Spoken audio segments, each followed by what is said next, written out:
Hello everybody, class is in session. My name is Jack from Cultaholic.com, and we had the first Raw after a huge night for the other side of the coin, for independent wrestling. So I was looking at this in sort of an accepting way. I thought, you know what, this isn't going to live up to the sheer excitement and raw energy, no pun intended, of All In Weekend. But at the same time, maybe it'll be a good Raw and a good showing by WWE, a good response to the mammoth weekend we had in Illinois.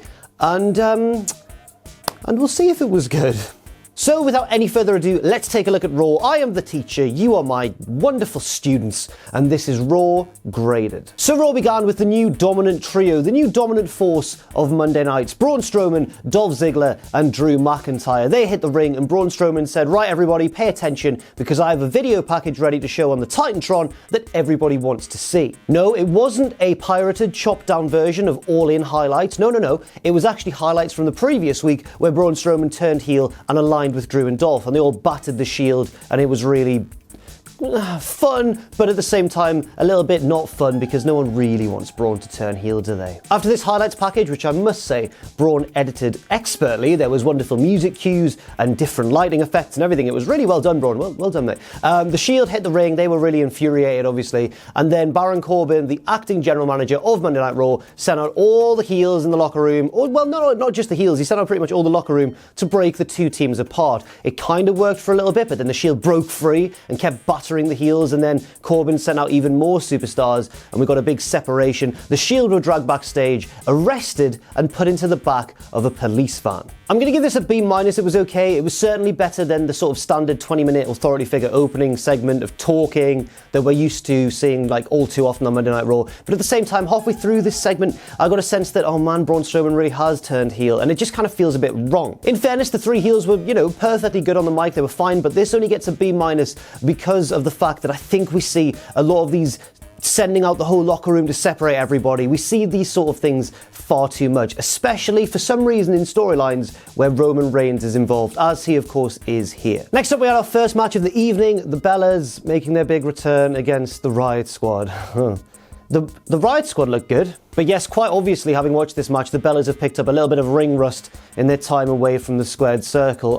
Brie Bella Riott shouldn't be doing dives until she's practiced a bit more and has relearned how to hit them with a degree of smoothness. She did two in this match, one which was meant to be deliberately cut off by Sarah Logan, but she kind of fell short anyway, and Logan had to really scramble to hit her, and then Brie kind of tumbled in a bit of a dangerous way to the outside. And then later on as well, she hit one through the ropes and just landed on her face, and and she was meant to hit it as well. It was a bit ugly. Now, I'm going to give this, I'm really sorry, but I'm going to have to give this match an E. The Bellas picked up the victory with the Rack Attack 2.0, but also they were not ready for a return to the ring quite clearly. It was a poor match to watch, really bad. It would probably have got a D or a D-, but I'm actually giving it a full-on E just because I think that it makes WWE's decision to feature the Bellas so heavily in the build to Evolution even worse. Like, it was a controversial decision anyway because the Bellas are absolutely not a symbol of the women's revolution. In many ways, they're a symbol of the old way of doing things, the kind of Divas era. And now, placing them as the good guys and allies of Ronda Rousey kind of even looks a little bit worse now that, they're not that sharp in the ring anymore. Next up, Bobby Roode and Chad Gable versus the Ascension. Wow, Chad Gable reminded us all what an excellent wrestler he is, and it makes me a little bit angry that he's so underutilized week in, week out. But this week, he actually had something to do, and it wasn't just a throwaway match. It looks like this is the beginning of an actual storyline for Chad Gable. I am so excited. So the story here is that Chad Gable is wonderful and talented and a great wrestler, but at the same time, he's kind of too excited. He's stealing the spotlight from Bobby Roode, and I can so foresee a Bobby Roode heel turn somewhere down the line when he gets sick of Chad Gable's enthusiasm and antics. He was kind of stealing the spotlight during the entrance. It all leads perfectly to Bobby Roode snapping and turning heel because he's the glorious one. He loves the spotlight and he wants it for himself. Chad Gable stealing that and picking up the victory as well. He won with the rolling German suplex, bridging, pinning, the chaos theory it's sometimes known, and looked awesome. Chad Gable looked awesome throughout this match. The Ascension did their job as well. Bobby Roode did his job too, and I'm going to give it a B. Not just because the match was perfectly good and acceptable, but because I'm excited for the storyline prospects heading forwards. It kind of reminds me of Chad Gable's time in NXT, where he was paired with Jason Jordan, and Jason Jordan didn't like him at first, then they grew to become best friends. I think this storyline is going to work the opposite way around. So Bobby Roode is accepting of Chad Gable at first, but I think he's going to gradually see his patience wear more thin and more thin each and every week. So I'm looking forward to that, and I enjoyed this quite a lot. Next up, it was time to walk with Elias. Elias came out and trashed Columbus, where Raw was being held, and trashed Ohio, the state of Ohio in general. Not the state of Ohio in terms of like it's one of the 50 states, not the state of Ohio. Ugh, state of it. I've heard that Ohio is not the nicest place, but I'm a Cleveland Cavaliers guy, so I big ups Ohio. And the Miz is from there. And Dolph Ziggler. Yeah. Then Ohio girl Alexa Bliss came out with Alicia Fox and with Mickie James, and she defended Ohio, and the pop for Alexa Bliss acting like a bit of a babyface was monstrous. Everyone was desperate to see her stick up for her home state. But it was all a ruse. She said, no, you're all just joining in with me like the sheep you are. This is exactly why I couldn't wait to get out of Ohio and become a WWE superstar. Then she asked Elias to play that song that he was about to play. He was about to, and then got cut off by the entrance of Natalya and Ronda Rousey. I'm going to give this a C+. Alexa and Elias are brilliant on the mic, obviously. Like that wasn't an issue here. My only issue with this was that I hate when WWE make the heels hate their own hometowns. Just because somebody's a heel doesn't mean they have to automatically hate their own hometown. And you know what? If they happen to be running a show in the hometown of one of the biggest heels on the roster, don't give them an angle that plays into it. Even allow them to be cheered because they're a hometown boy or girl. Let that happen. I find it kind of two-dimensional storytelling, and it always leaves a bit of a bad taste in my mouth. But that's not a criticism of Alexa or Elias. I thought they were both pretty good, and yeah, that's why I get a C+ and nothing higher or lower. This led to a match between Natalya and Alexa Bliss, and it was okay. It wasn't, you know, the best match on Raw. It wasn't the worst match on Raw either, Nikki and Brie, but it was perfectly decent. I mean, Natalya got jumped by the heels. I want to say jumped. She got attacked by the heels behind the referee's back, and that led to Alexa being able to slap on a mockery of Ronda Rousey's armbar, and Natalya tapped out. I'm going to give this a C+ as well. The match wasn't brilliant, but it did its job building to Alexa versus Ronda, especially with what went down in the post-match segment. So after the match, Ronda jumped in the ring, started laying out heels left, right and centre. She chucked Alicia Fox hard into the canvas, but then Alexa Bliss blindsided her with a chop block to the leg, but Ronda got up and fought her off anyway and stood tall at the end. So that was pretty good. I like that. I just don't like the idea of Natalya tapping out to a basic armbar by somebody who's not even a submissions-based wrestler, really. It kind of...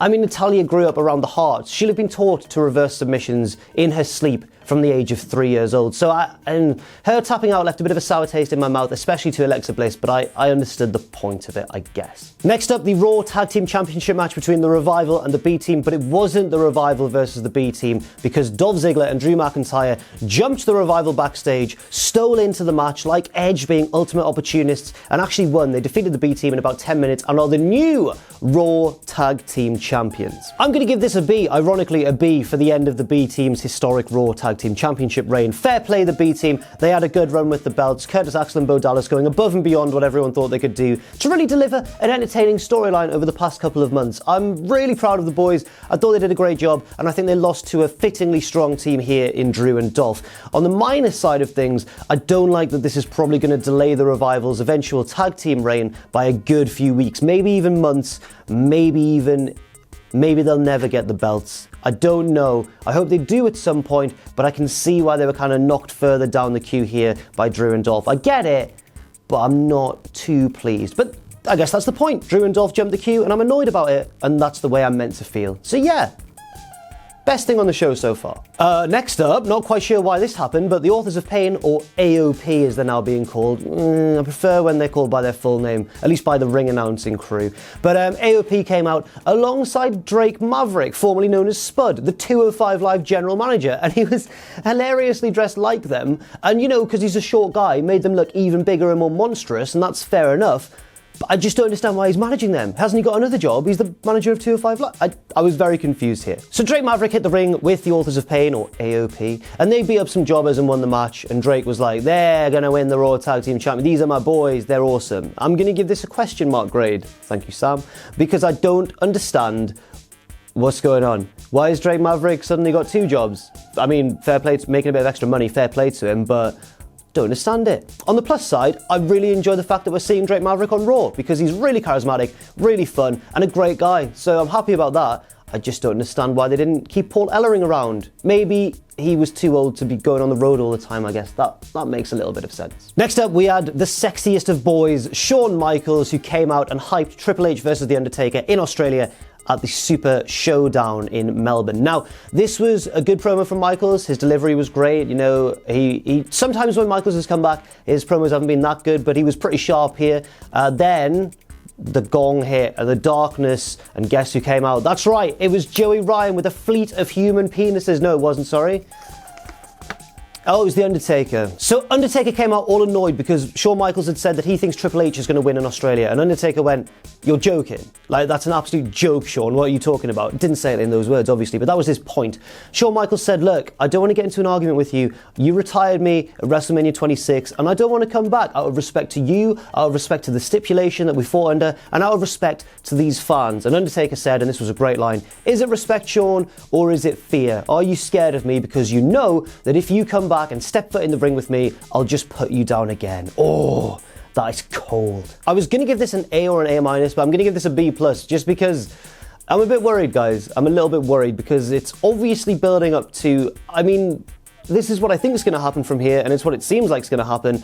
Undertaker's going to beat Triple H in Australia and then use that win to have another match with Shawn Michaels. And as much as I want it, I also don't want it. I think that Michaels' retirement was perfect, and I love the fact that he's never wrestled since, and he's really honoured the retirement stipulation. And I just, they're going to bring him back, aren't they? They're going to bring him back, and Undertaker's going to be there, and they're going to have another match, and it's not going to be as good as their two at WrestleMania 25 and 26, because how could it be? And they're older now, and it's been a decade since then, and I'm really torn. It's like a fight in the playground at school.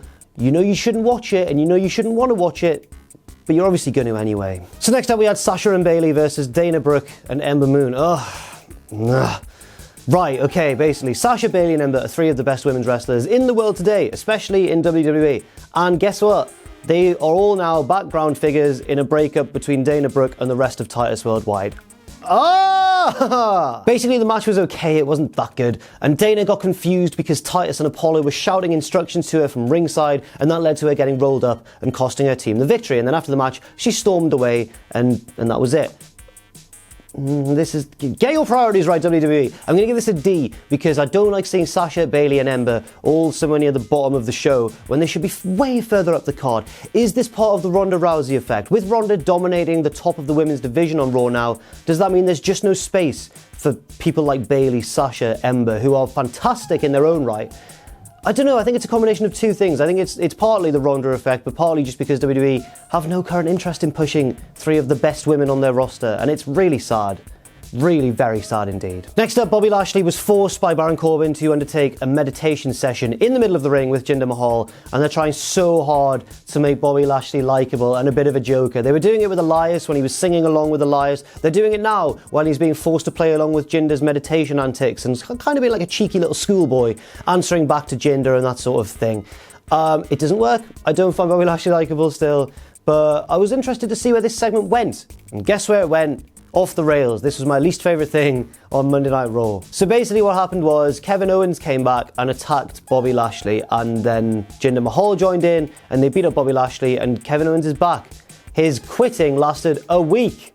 A week. This is like when Punk came back too early after the Summer of Punk angle, but even worse, even more of a blown opportunity. You could have had Kevin Owens do so much. Send him to NXT, send him to Evolve. Velveteen Dream's going to Evolve, send Owens there. Send him to NXT though, definitely. Oh, have him turn up on 205 Live, for God's sake, and just slam some smaller men around. It would have done great storyline work. But instead, no, they've brought him back a week later, and he's set up a feud with Bobby Lashley, and this gets an E. I couldn't be more disappointed, and it's drained my enthusiasm for Kevin Owens. And last week he was my wrestler of the week too.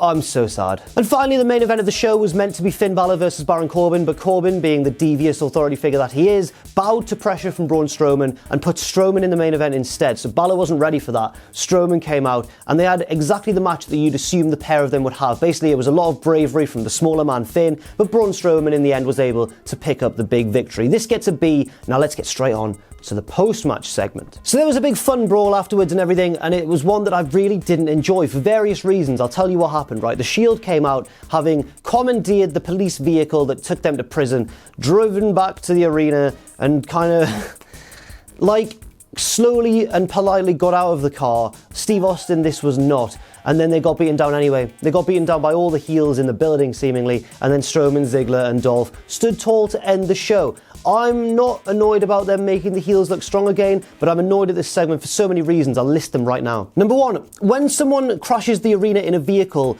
it helps if they win the brawl, because you don't see Austin coming back in a vehicle and then like getting beaten down by some heels, do you? Austin would always kick ass and squirt beer everywhere, and it would be awesome.